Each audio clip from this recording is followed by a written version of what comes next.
آئی۔ حضور کا معاملہ جو ہے وہ یہ ہے کہ آپ پر دین کی تکمیل ہوئی، نبوت کی تکمیل ہوئی، رسالت کی تکمیل ہوئی اور انسانیت کی تکمیل ہوئی۔ اس تکمیل کے مرحلے میں آ کر آپ کا ایک خاص مقصد بتایا گیا، اور وہ ہے وہ 3 آیات جو قرآن میں آئی ہیں 3 دفعہ مضمون، ایک حرف کے فرق کے بغیر، اور کسی اور نبی کے لیے نہیں آئی۔ نوٹ کر لیجئے گا، پہلی چیزیں بشیر، نذیر، سب کے لیے، داعی اللہ، سب کے لیے، لیکن یہ الفاظ وہی ہے اللہ جس نے بھیجا اپنے رسول کو صلی اللہ علیہ وسلم، الہدا، ہدایت کاملہ قرآن کی شکل میں، اور دین حق، دین کامل دے کر، تاکہ اسے غالب کرے تمام ادیان پر اور پورے نظام زندگی پر۔ یہ سورہ توبہ کے بھی الفاظ ہیں، سورہ فتح کے بھی ہیں، سورہ صف کے بھی، اور کسی کی جگہ پر کسی اور نبی کے لیے نہیں۔ تو یہ امتیازی شان ہے حضور کی۔ وہ جو امتیاز ہے وہ کیا ہے؟ تکمیل نبوت، 2 چیزیں دے کر بھیجے گئے، 2 کامل کر دی گئی۔ ہدایت قرآن میں کامل ہو گئی، نظام زندگی کا دین حق کی شکل میں کامل ہو گیا۔ سورہ مائدہ میں فرمایا الیوم اکملت لکم دینکم واتممت علیکم نعمتی ورضیت لکم الاسلام دینا۔ نمبر 2، رسالت کی تکمیل۔ بنیادی بات تو یہ تھی پہنچا دیا جائے، دین صرف پہنچانا نہیں ہے، محمد صلی اللہ علیہ وسلم اس کو قائم کر کے دکھانا ہے۔ یہ بات سمجھ لیجیے، یہ دنیا کا مشکل ترین کام ہے۔ نظام کو نظام سے بدلنا، اس کا نام ہے انقلاب، اور انقلاب سے مشکل کام تو دنیا میں کوئی نہیں ہے۔ انقلاب کے معنی کیا ہے؟ ظاہر بات ہے دنیا میں کہیں ویکوم نہیں ہے، خلا نہیں ہے، ہر جگہ کوئی نظام ہے، یا بادشاہی نظام ہے، یا جمہوری نظام ہے، یا کسی ڈکٹیٹر کا نظام ہے، یا علماء کی حکومت ہے، یا جاگیرداری ہے، یا سرمایہ داری ہے، کوئی نہ کوئی نظام تو ہے نا۔ اور ہر نظام کے ساتھ کوئی مفادات وابستہ ہوتے ہیں۔ ہر نظام کو درخت سمجھیے، اس درخت کی شاخوں پر گھونسلے کن کے ہیں؟ جو ویسٹڈ انٹرسٹ ہے، جو پریولیج کلاسز ہیں، جو برسر اقتدار طبقات ہیں، ان کے مفادات ہیں۔ لہذا وہ اس درخت کو ہاتھ نہیں لگانے دیں گے۔ اس درخت کو آپ اکھاڑتے ہیں تو اس کا مطلب ہے ان کا نظام ختم ہو رہا ہے، ان کے مفادات پر آنچ آ رہی ہے، ان کی سیادتیں، ان کی قیادتیں، ان کی چودراہٹیں، آپ ان سب کو چیلنج کر رہے ہیں، نتھنگ ڈوئنگ۔ وہ تو یہ چاہتے ہیں اسٹیٹس کو رہے، ایج جیسا نظام ہے ایسے چلے، ہمارے مفادات پر آنچ نہ آئے۔ جاگیردار چھوڑے گا جاگیر آسانی سے،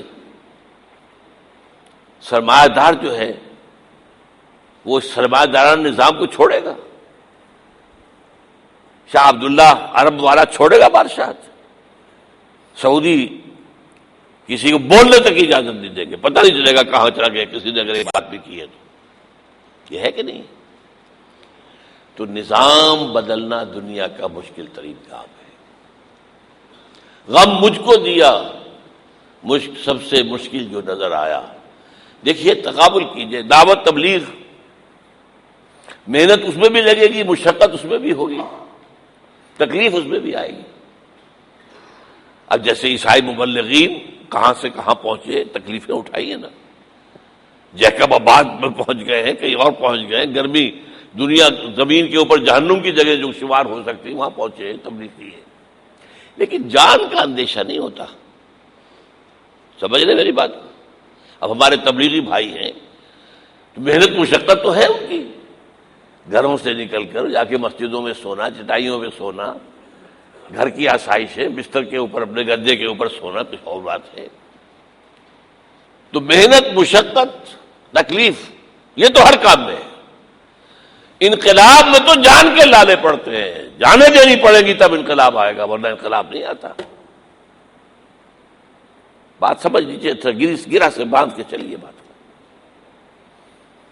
فرانس کا انقلاب آیا، لاکھوں آدمی بھرے۔ روس کا انقلاب آیا، لاکھوں آدمی بھرے۔ ایران میں انقلاب آیا، 20 سے لے کے 30,000 تک آدمیوں نے جانے دی۔ انقلاب تو، اور محمد کا انقلاب آیا صلی اللہ علیہ وسلم، 259 صحابہ نے جانیں دی ہیں، اور ایک صحابی کی جان کی قیمت ہم جیسے لوگوں کی لاکھوں کی جانوں کی قیمت سے زیادہ ہے۔ خود حضور کا خون گرا ہے،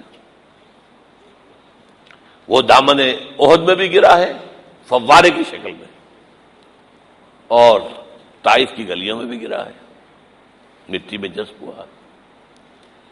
تو پہلی بات تو یہ سمجھ لیجئے، حضور کو ایک ریولیوشنری اسائنمنٹ دی گئی، اے محمد آپ صرف مبلغ نہیں ہیں، مبلغ ہیں لیکن صرف مبلغ نہیں ہیں، معلم ہیں صرف معلم نہیں ہے، مربی ہیں صرف مربی نہیں ہے، مزکی ہیں صرف مزکی نہیں ہے، ان سب سے اوپر اوور اینڈ ابو آل آپ کو انقلاب برپا کرنا ہے، باطل کے نظام کو جڑ سے اکھیڑ کر پھینکنا ہے، اللہ کے نظام کو قائم کرنا۔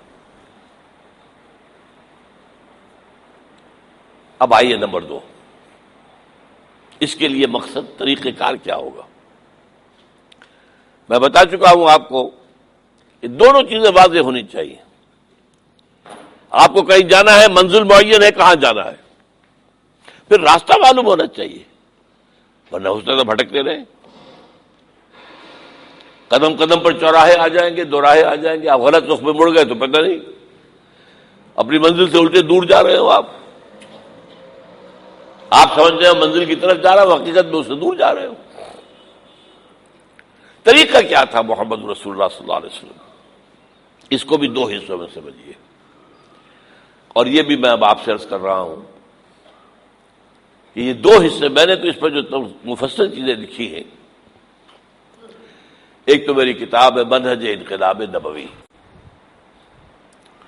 اس کا میں خاص طور پر تعارف کرا رہا ہوں، آپ میں سے جن لوگوں نے نہیں پڑھی ضرور پڑھیں۔ حضور کے بارے میں ٹائنبی نے یہ کہہ دیا، اور وہ بہت بڑا فلسفی تھا، philosopher of history, Muhammad failed as a prophet but succeeded as a statesman۔ محمد ایک نبی کی حیثیت سے تو ناکام ہو گئے تھے معاذ اللہ، ہاں ایک سیاستدان کی حیثیت سے کامیاب ہوئے۔ اس میں جو زہر گھلا ہوا ہے وہ سمجھا آپ نے؟ یعنی وہ حضور کو نبی نہیں مانتا ورنہ اسلام لاتا۔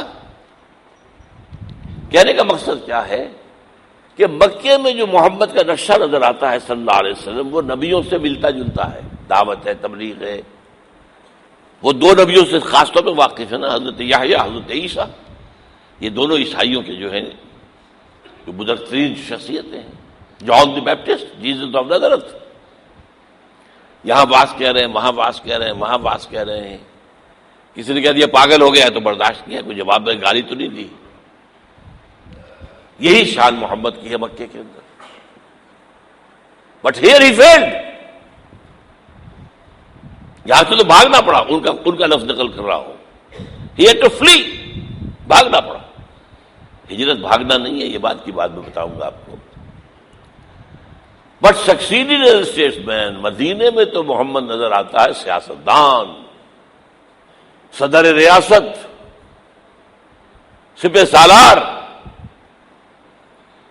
کنٹراسٹ ہے یا نہیں؟ تضاد ہے کہ نہیں؟ مکے میں 12 برس حکم یہ ہے مسلمانوں کو کہ تمہارے جسم کے ٹکڑے کر دیے جائیں، تب بھی تم ہاتھ مت اٹھاؤ۔ No raising of hands even in self defence, اپنے بچاؤ کے لیے بھی نہیں۔ اور مدینے میں آتے حکم ہے قاتلوا فی سبیل اللہ الذین یقاتلونکم، جنگ کرو ان سے۔ اب اینٹ کا جواب پتھر سے دو، تضاد ہو گیا کہ نہیں؟ اور تضاد دیکھیے، صلح حدیبیہ کے وقت دب کر صلح کر رہے ہیں، اتنی شاید جو ہے مسلمانوں کے لیے توہین آمیز ہے کہ صحابہ کا خون کھول رہا ہے، اور حضرت عمر سے رضی اللہ تعالی صبر نہیں ہو سکا۔